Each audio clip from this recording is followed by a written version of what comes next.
Okay, so I want to look at how do I do a linear regression using the TI graphing calculator. Okay, so I'm going to use this data, and I use this for a couple of different examples. But the following table shows some annual revenues in billions of dollars earned by Amazon from 2004 through 2014. Okay, so we've got the year, we've got the billions of dollars. We want to find the regression equation, or in this case, what we want to do is just find the line that best fit. Find the equation of the linear function that fits this data better than any other line. So whether the line is a good fit or not, we'll look at that in a little bit.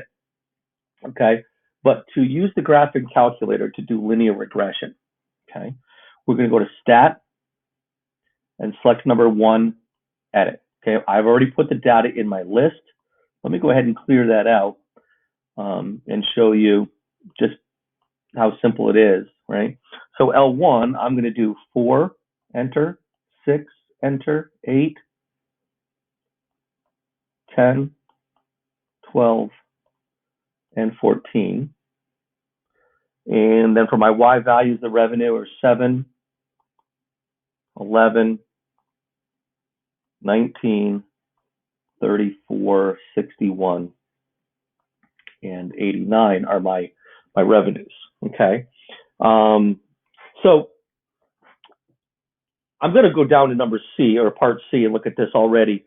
Determine whether a linear equation is a good model for the data. Quite honestly, we can look at this ahead of time and just know that a linear regression is not going to be a good model for this data, because in a linear equation, the rate of change, or the amount of change, is a constant.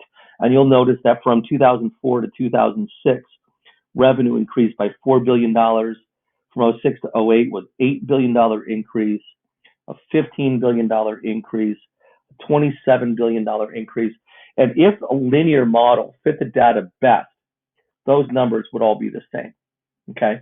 But since the rate of the amount of increase is changing over time, that tells us that a linear function is not going to be the best model, but we're going to use a set of data anyway to determine what line, what equation would fit this, what linear equation would fit this data better than any other line, okay? So the first thing we're going to do is see where it says stat plot. We're going to go to second stat plot, and we want plot 1, so we're going to press enter. Now the default here is that the plot is off. X list and Y list are both L1 and L2. First thing we're going to do is we're going to press on to turn this on. Type, the first type here is the scatter plot. L1 and L2 is the default. We put our X values in L1. We put our Y values in L2. As far as the marks, in my experience, I find that the square is a little bit bigger than I like. The dots are a little bit smaller than I like. I kind of, prefer the pluses, so that's what I use. So I use the pluses. You can use whatever you want, okay? Then I'm going to go to Zoom, and I want to select number 9, Zoom Stat. So I can just press 9, or I can cursor down to the 9 and press enter. When you press Zoom Stat, it sets the calculator sets the window so that all your data pieces show up within your X and Y axis window there. Okay, so you don't have to go looking for your data. You don't have to find it.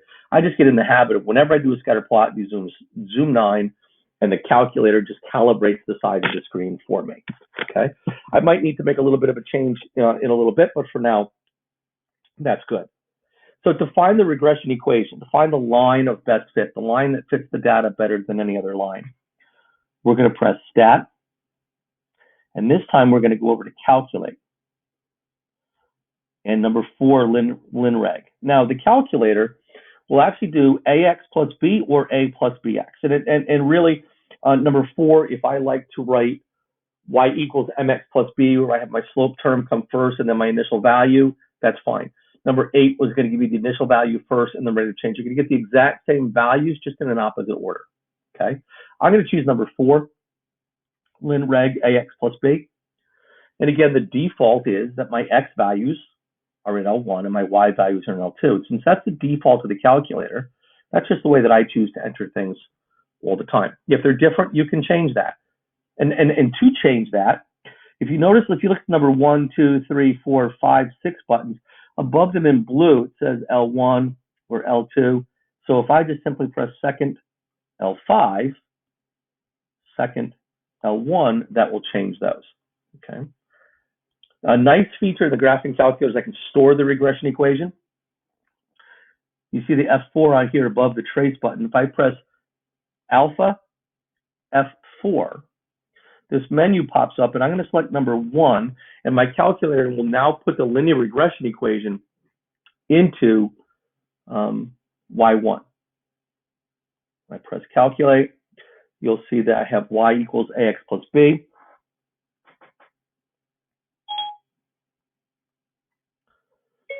We've got Y equals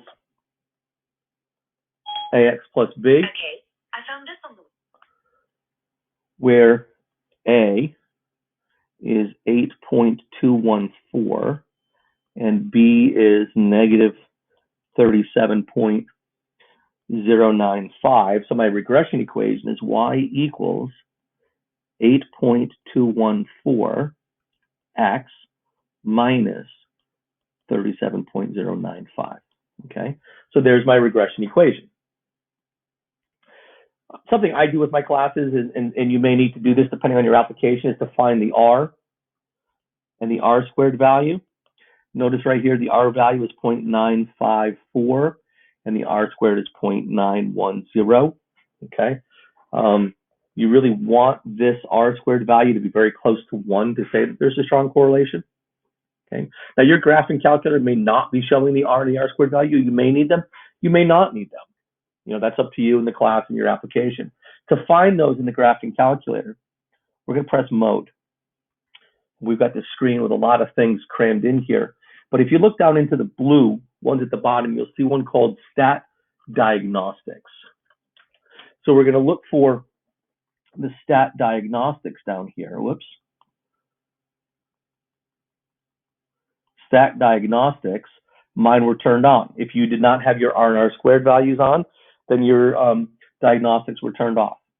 Simply go to on and press enter, and then rerun your regression analysis, and the R and the R squared value should pop up. Okay. Now I want to determine whether a linear equation is a good model for the data, and depending again on your application, you might be able to look at the R and the R squared value and determine whether you think that the linear model is good for the data. If you actually go back to the graph, actually before we do that, let's press Y equals. Notice that the 8.214 X plus a negative 37.095, that's the unrounded version of our regression equation, which the calculator pasted right into that Y1 for us. Okay. So now when I press graph, notice not only do I have the data points, I also have the line of best fit. And a good clue here, in case I can't see that the data is curving, and I'm sure that you could all see that the data was curving. Notice that the line, we have the points, data points in there here in the middle, are all on one side of the line, and on the extremes are on the other. That's a great indication of a curve. Okay, so I would say the linear equation is not a good model for the data because the data appears curved.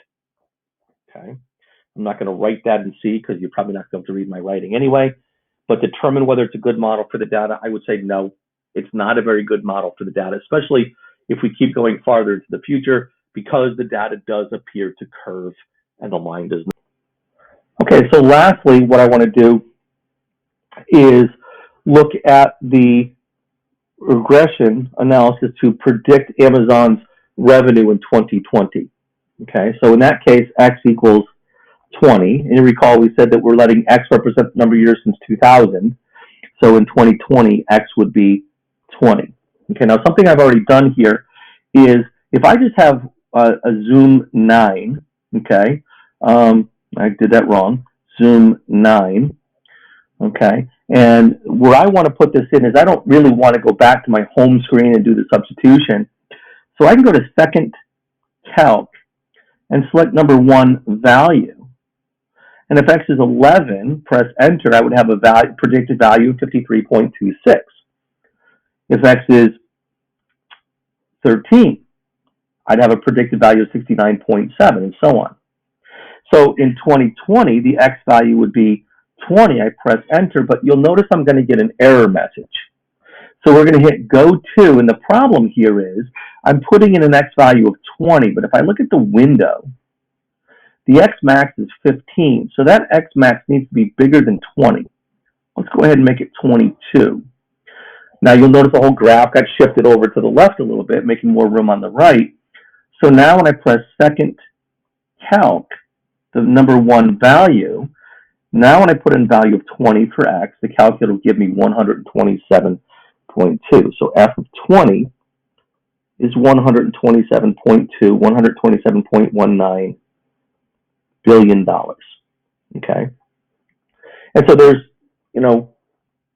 that's how I like to get that value for f of 20 from the calculator. What I could do is I could say, well, remember the regression equation was 8.214. So we could go back to second quick. We can go back to our home screen, like I did here, type in 8.214 times 20 minus 37.095, and you still get that 127.2. I just don't like to have to re-enter data into my calculator multiple times. Okay, so there's a quick look at linear regression using the TI-84.